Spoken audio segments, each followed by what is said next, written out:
Agama bisa jadi alat pemerkosa kalau Yesus Kristus tidak ada di dalamnya. Bukan sembarang kata-kata, ini bukan fiksi, bukan rumor, tapi kejadian nyata. Di Jakarta Selatan, sebuah rumah ngaji, tempat anak-anak seharusnya belajar mengenal Tuhan, justru dijadikan panggung kejahatan paling menjijikkan. Tapi ntar nyuruh aku megang titiknya Ustaz. Iya, dari mana? Benar, tiap hari. Nggak tahu ibu kelakuannya dulu.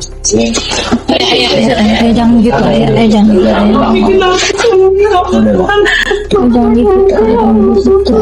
Nggak masalah. Iya. Sabar. Enggak fitnah. Udah ngakuin udah ngakuin Pak Ustaz. Maaf ya Bu, ini bukannya fitnah lagi Bu. Shalom saudara-saudari, terkasih dalam Kristus. Selamat kita berjumpa kembali dalam renungan sore ini. Saya percaya saudara semua telah melewati hari ini dalam penyertaan dan anugerah Tuhan yang besar. Mungkin ada di antara kita yang hari ini penuh sukacita, ada pula yang bergumul dengan kelelahan, tekanan, atau bahkan kesedihan. Tetapi sore ini, mari kita duduk diam sejenak di hadapan Tuhan, membuka hati dan pikiran, sebab firman Tuhan bukan hanya penghibur, tapi pedang yang membelah kegelapan, membongkar kepalsuan, dan menegakkan yang benar. Dalam setiap renungan ini, biarlah api hadiratnya membakar segala kelam, membangunkan hati yang tertidur, dan mengarahkan hidup kita kembali ke jalan yang dikehendakinya. Mari kita berdoa. Tuhan Yesus, terima kasih untuk setiap napas, untuk kekuatan yang menopang kami ketika kami sudah tak mampu berdiri sendiri. Terima kasih karena ketika dunia tidak mengerti kami, Engkau tetap memeluk kami dengan kasih yang tidak bersyarat. Sore ini, kami datang dengan luka yang tak terlihat, dengan air mata yang tak sempat jatuh, dan dengan pertanyaan-pertanyaan yang belum terjawab. Tapi kami tahu, satu-satunya tempat yang aman adalah hadapan-Mu. Bicaralah Tuhan, bukan hanya ke telinga kami, tapi ke hati yang paling dalam. Pulihkan yang remuk, kuatkan yang rapuh, dan rangkul setiap jiwa yang merasa sendiri. Kami butuh Engkau, kami rindu mendengar suara-Mu. Dalam nama Yesus, kami berserah dan membuka renungan ini. Amin.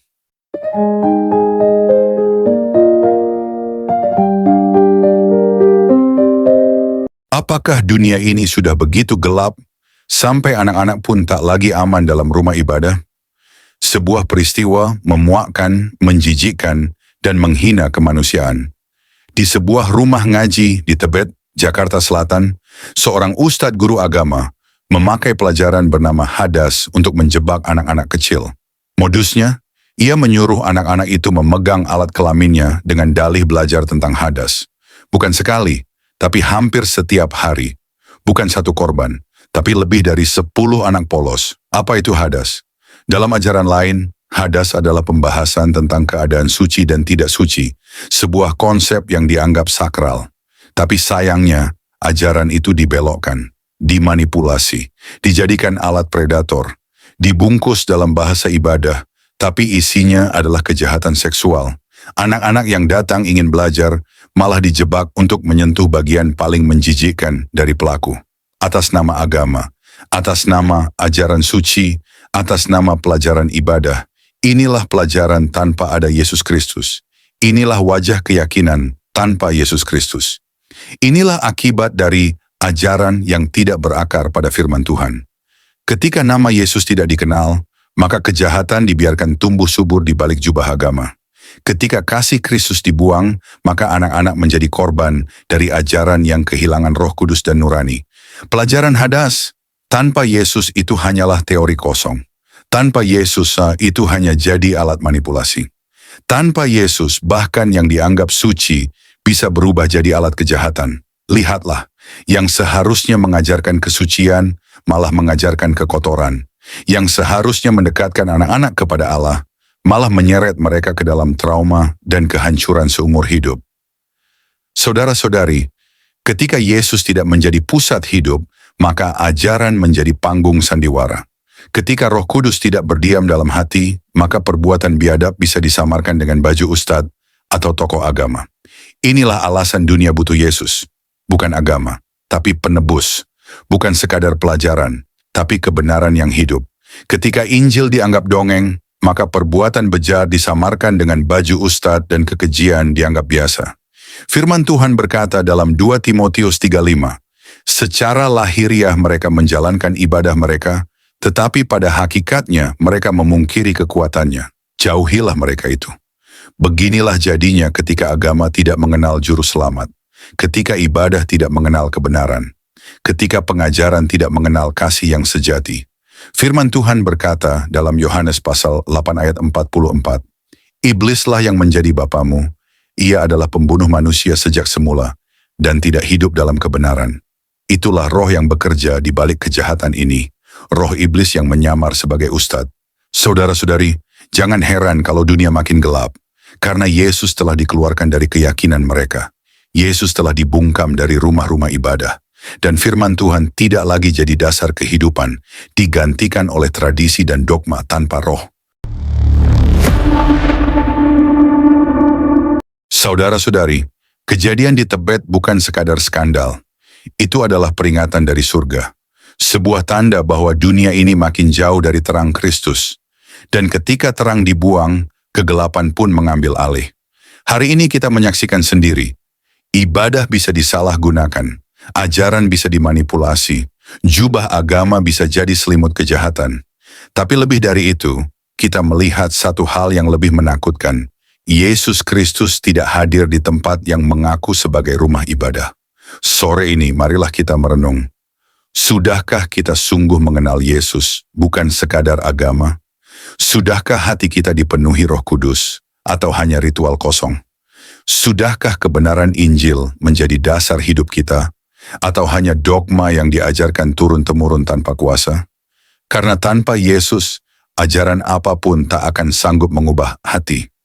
Tanpa kasih Kristus, maka yang disebut ibadah hanya jadi panggung kemunafikan. Dan tanpa Roh Kudus, maka bahkan yang dianggap suci bisa digunakan untuk menghancurkan jiwa yang paling rapuh, anak-anak. Firman Tuhan dalam Mazmur pasal 119 ayat 105 berkata, firman-Mu adalah pelita bagi kakiku dan terang bagi jalanku. Dunia ini sedang berjalan tanpa pelita. Banyak yang mengaku membawa kebenaran, tapi berjalan dalam bayang-bayang. Dan ketika firman tidak lagi jadi terang, maka semua bisa dibenarkan atas nama agama. Mari sore ini kita tidak tinggal diam. Kita berseru kepada Tuhan, agar rumah-rumah ibadah kembali menjadi tempat kasih, bukan kedok kebencian. Agar guru-guru kembali menjadi pelayan Kristus, bukan penyamar iblis. Dan agar anak-anak kita, generasi yang Tuhan percayakan, tidak lagi disesatkan oleh mereka yang kehilangan takut akan Allah. Sebab hanya satu pribadi yang sanggup menyucikan, membebaskan, dan menyelamatkan dunia dari kebobrokan moral ini. Yesus Kristus, Tuhan dan Juru Selamat kita. Kiranya renungan sore ini menggugah hati kita. Bukan hanya untuk menangis atas dosa dunia, tapi bangkit menjadi terang di tengah zaman yang begitu gelap. Saudara-saudari yang terkasih, apa yang kita saksikan hari ini bukan sekadar penyimpangan moral. Ini adalah hasil dari agama yang kehilangan Kristus. Agama yang sibuk dengan aturan, tapi buta akan kasih. Agama yang fasih bicara kesucian, tapi tidak mengenal Sang Kudus yang sejati. Beginilah jadinya. Ketika agama berdiri tanpa penebus, maka yang tersisa hanyalah kerangka kosong, yang bisa dipakai siapa saja untuk membenarkan kejahatannya. Hari ini pelakunya memakai sorban, besok mungkin memakai jubah, tapi tetap saja, tanpa Kristus tidak ada kebenaran di dalamnya. Agama tanpa Kristus tidak bisa menyelamatkan. Ia hanya membebani, ia hanya menuntut, ia hanya mengikat tanpa membebaskan. Dan lebih mengerikan, agama semacam itu bisa digunakan untuk menyiksa, merusak, bahkan memperkosa, dan tetap merasa suci. Yesus berkata, Akulah jalan dan kebenaran dan hidup. Tidak ada seorang pun datang kepada Bapa kalau tidak melalui aku. Yohanes pasal 14 ayat 6. Itu bukan klaim eksklusif, itu peringatan kasih. Tanpa Yesus manusia akan tersesat. Tanpa Yesus agama hanya akan menjadi sistem yang membiarkan iblis menyamar sebagai pemimpin rohani. Lihat dunia hari ini, gelap, rusak, penuh kebohongan yang dibungkus kitab dan ritual. Bukan karena kurang agama, tapi karena tidak mengenal Kristus. Karena Yesus bukan pusatnya. Karena Injil dianggap asing. Karena Roh Kudus tidak tinggal di hati mereka. Saudaraku, jangan tertipu oleh pakaian rohani. Jangan tunduk pada ajaran yang tidak mengenal kasih. Jangan tunduk pada ibadah yang tidak lahir dari pengenalan akan Yesus. Sebab hanya ada satu yang bisa menyucikan manusia dari dalam dan melindungi anak-anak dari tangan para serigala berbulu domba. Yesus Kristus, Tuhan yang hidup. Dan hanya satu yang bisa menerangi dunia yang semakin gelap ini. Bukan agama, tapi terang dunia itu sendiri, Yesus. Terima kasih saudara-saudariku karena telah mendengarkan renungan ini hingga akhir. Bukan hal yang mudah untuk mencerna kenyataan pahit tentang dunia yang kita tinggali. Apalagi ketika kejahatan tidak lagi bersembunyi di lorong gelap, tapi justru muncul di tempat yang dianggap suci. Ketika pelakunya bukan preman, tapi orang yang dipercaya mengajar kebenaran. Tapi beginilah dunia kita hari ini. Dunia yang telah begitu gelap, bukan karena kurang agama, tapi karena Yesus Kristus telah dikeluarkan dari pusat hidup banyak orang. Renungan ini bukan untuk membenci, bukan untuk menghakimi, tapi untuk menyadarkan kita semua bahwa tanpa Kristus, agama bisa menjadi senjata paling mematikan. Tanpa Kristus, ajaran bisa dibelokkan. Tanpa Kristus, kesucian bisa dijadikan alat untuk memanipulasi. Tanpa Kristus, bahkan anak-anak pun tak luput dari tangan predator yang bersembunyi di balik jubah keagamaan. Kita tidak sedang bicara soal satu agama, satu kasus, atau satu pelaku. Kita sedang bicara tentang kondisi batin manusia. Tentang betapa rusaknya hati yang tidak dipenuhi kasih Kristus. Tentang betapa bahayanya sistem keagamaan yang kehilangan Roh Kudus. Yesus tidak datang untuk menciptakan agama. Dia datang untuk menyelamatkan. Dia tidak mendirikan institusi ritualistik. Dia membuka jalan keselamatan. Dia tidak mengajarkan teori suci tanpa isi. Dia menjadi kebenaran itu sendiri. Saudara-saudari, hari ini kita melihat apa yang terjadi jika dunia berjalan tanpa Injil. Ketika anak-anak menjadi korban. Ketika kebenaran dikaburkan. Ketika ibadah hanya menjadi formalitas kosong yang menutupi kerakusan, kekerasan, dan nafsu yang tak terkendali. Firman Tuhan berkata dalam Yesaya pasal 1 ayat 13-17. Jangan lagi membawa persembahan yang tidak sungguh. Aku muak dengan perayaan-perayaanmu. Basuhlah dirimu, bersihkanlah dirimu. Hentikan perbuatan-perbuatanmu yang jahat dari depan mataku. Inilah seruan Tuhan, bukan kepada orang kafir, tapi kepada umat yang beribadah tanpa kebenaran. Tuhan tidak berkenan pada upacara, pada seremoni, pada sorban dan jubah dan kalimat-kalimat indah, jika tidak ada pertobatan sejati. Saudara-saudari, jika renungan ini berbicara dalam hatimu, jangan biarkan pesan ini berhenti di telinga. Sebarkan kebenaran ini, bagikan kepada sesama. Bantu kami menyebarkan terang Kristus ke tengah dunia digital. Klik like, subscribe, dan nyalakan lonceng agar Anda tidak ketinggalan renungan-renungan berikutnya. Bukan untuk popularitas, tapi agar semakin banyak jiwa yang sadar bahwa tanpa Yesus, agama hanya menjadi panggung bagi iblis menyamar sebagai malaikat terang. Saudara-saudari terkasih dalam Kristus, terima kasih sudah mendengarkan renungan firman Tuhan sore ini. Bukan suatu kebetulan jika saudara ada di sini saat ini. Tuhan sendiri yang mengatur langkahmu, Tuhan sendiri yang mengetuk pintu hatimu, dan Tuhan sendiri yang menanamkan firman-Nya ke dalam jiwamu sore ini. Biarlah setiap kebenaran yang telah kita dengar tidak berhenti hanya di telinga, tetapi menembus hati, mengalir dalam pikiran, dan diwujudkan dalam perbuatan. Renungan ini bukan hanya perenungan, ini adalah panggilan. Panggilan untuk bertobat, panggilan untuk kembali, panggilan untuk bangkit, dan berjalan dalam kebenaran yang sejati. Karena kita tidak tahu berapa banyak sore lagi yang Tuhan izinkan untuk kita. Kita tidak tahu apakah esok masih milik kita. Tapi hari ini, sore ini, adalah anugerah yang tidak boleh disia-siakan. Mungkin ada banyak hal yang belum saudara mengerti. Banyak luka yang belum sembuh. Banyak doa yang belum terjawab. Tapi percayalah, Tuhan tidak pernah tutup telinga terhadap jeritan jiwa yang jujur. Dan tidak pernah tutup mata terhadap air mata yang jatuh dalam diam. Tinggallah dalam kasih-Nya, berjalanlah dalam terang-Nya, dan peliharalah imanmu sampai akhir.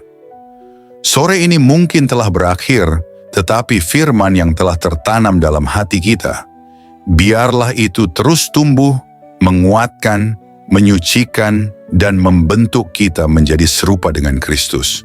Bukan hanya hari ini, tapi sampai hari di mana kita bertemu muka dengan Dia yang kita imani. Jangan lelah melakukan yang baik. Jangan menyerah meski badai belum reda. Tetaplah percaya bahwa Tuhan tidak pernah melepaskan tangan-Nya dari orang-orang yang berharap kepadanya. Sampai jumpa di renungan firman Tuhan berikutnya. Tetap setia, tetap menyala dalam kasih, dan tetap berjalan bersama Sang Gembala Agung, Yesus Kristus yang hidup dan akan datang kembali. Tuhan Yesus memberkati saudara semua. Mari kita berdoa.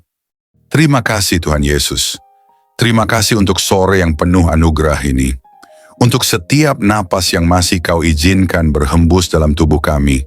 Untuk setiap detik yang Engkau beri, agar kami bisa duduk diam di hadapan-Mu, mendengarkan suara-Mu melalui firman yang hidup, yang menusuk hati, yang mengguncang jiwa, namun juga mengobati luka dan mengangkat kami dari kejatuhan.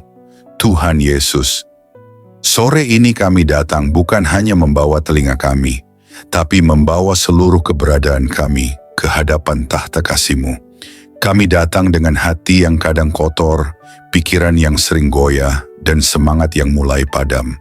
Tapi firman-Mu sore ini membangkitkan kami kembali.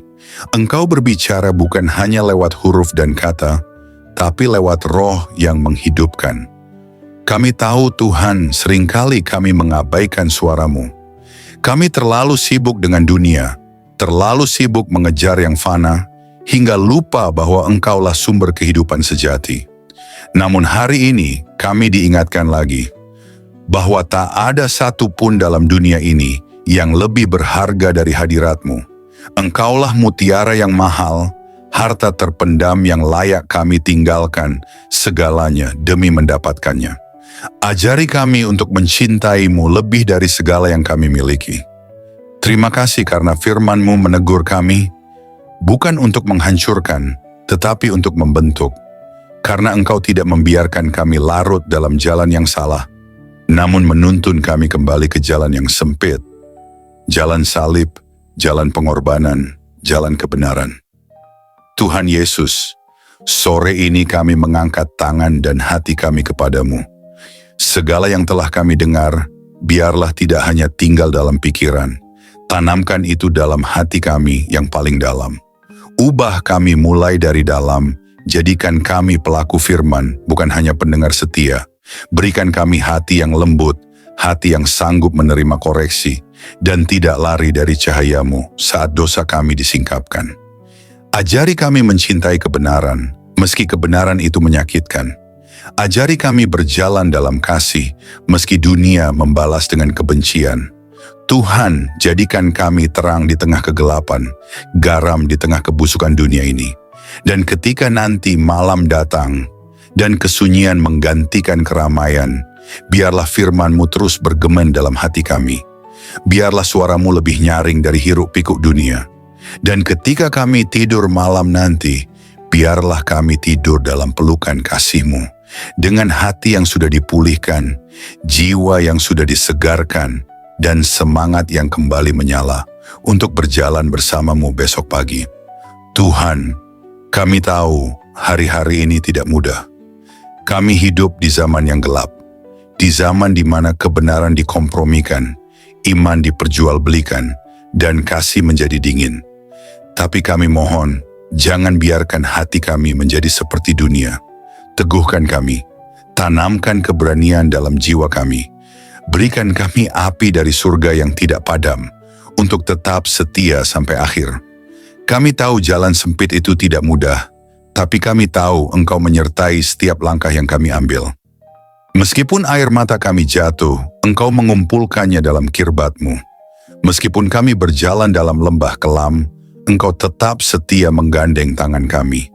Kami tidak sendiri, kami tidak ditinggalkan.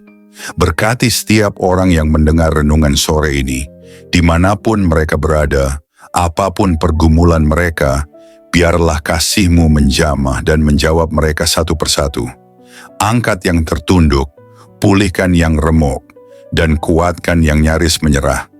Sore ini, kami pulang dari hadapan firman-Mu, bukan sebagai orang yang sama, tapi sebagai orang yang telah disentuh surga.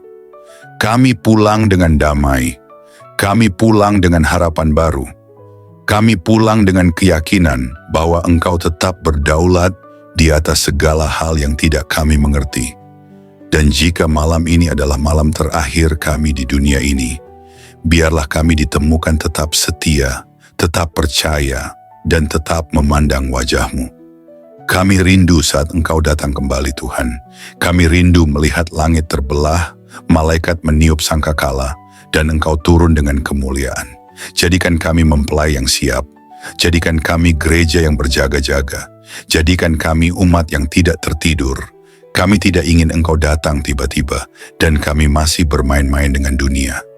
Bangunkan kami, Tuhan. Sadarkan kami. Segarkan kami. Dan kuduskan kami hari demi hari. Terima kasih Tuhan Yesus. Segala pujian hanya bagi-Mu, segala kemuliaan hanya bagi nama-Mu, dan segala hidup kami hanya bagi kehendak-Mu. Dalam nama Tuhan Yesus Kristus, Tuhan yang hidup, Tuhan yang akan datang kembali, kami menutup renungan sore ini dengan penuh syukur dan kerendahan hati. Amin. Mari kita berdoa. Bapa kami.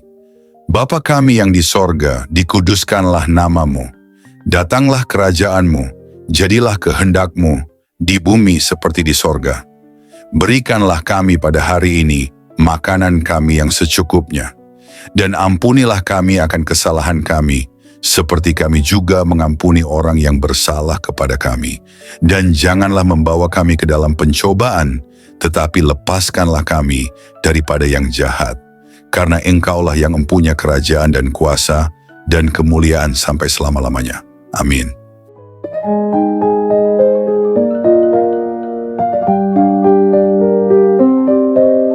Saudara-saudari terkasih dalam Kristus, terima kasih banyak atas kesetiaan saudara-saudari mengikuti renungan firman Tuhan sore ini sampai selesai. Semoga setiap firman yang telah kita dengar, setiap pesan yang telah menyentuh hati, dan setiap doa yang telah kita panjatkan bersama, sungguh-sungguh menjadi kekuatan dan penghiburan bagi hidup saudara di hari-hari yang penuh tantangan ini. Kiranya firman Tuhan hari ini menanamkan keberanian dan keyakinan dalam hati kita semua, bahwa tidak ada keadaan yang luput dari kuasa Allah. Dalam kegelapan dunia yang semakin pekat, marilah kita tetap menjadi terang yang memancarkan kasih, kebenaran, dan pengharapan yang hanya datang dari Tuhan. Jangan pernah menyerah, sebab Tuhan berjalan bersama kita, menuntun langkah kita, dan membukakan jalan saat kita merasa terjebak dan buntu. Ingatlah bahwa di setiap pergumulan ada pertolongan Allah yang siap datang, dan dalam setiap tangisan ada penghiburan yang dari surga. Kami mengajak saudara-saudari untuk terus membagikan berkat ini kepada orang-orang yang membutuhkan. Jangan ragu untuk like, subscribe, komen, dan bagikan renungan ini. Dengan begitu, berkat firman Tuhan dapat menyebar luas, menjangkau lebih banyak jiwa yang haus akan kasih dan kebenarannya. Teruslah teguh dan kuat dalam iman, jadilah saksi hidup yang membawa damai dan sukacita dari Kristus dimanapun saudara berada. Jangan lupa untuk tetap membuka hati dan pikiran dalam setiap renungan berikutnya, karena Tuhan masih punya banyak firman yang luar biasa untuk diberikan kepada kita. Sampai bertemu lagi di renungan firman Tuhan sore berikutnya. dengan harapan dan doa agar Tuhan selalu menyertai langkah saudara-saudari semua, melindungi, memberkati, dan menguatkan dalam setiap keadaan. Tuhan memberkati. Amin.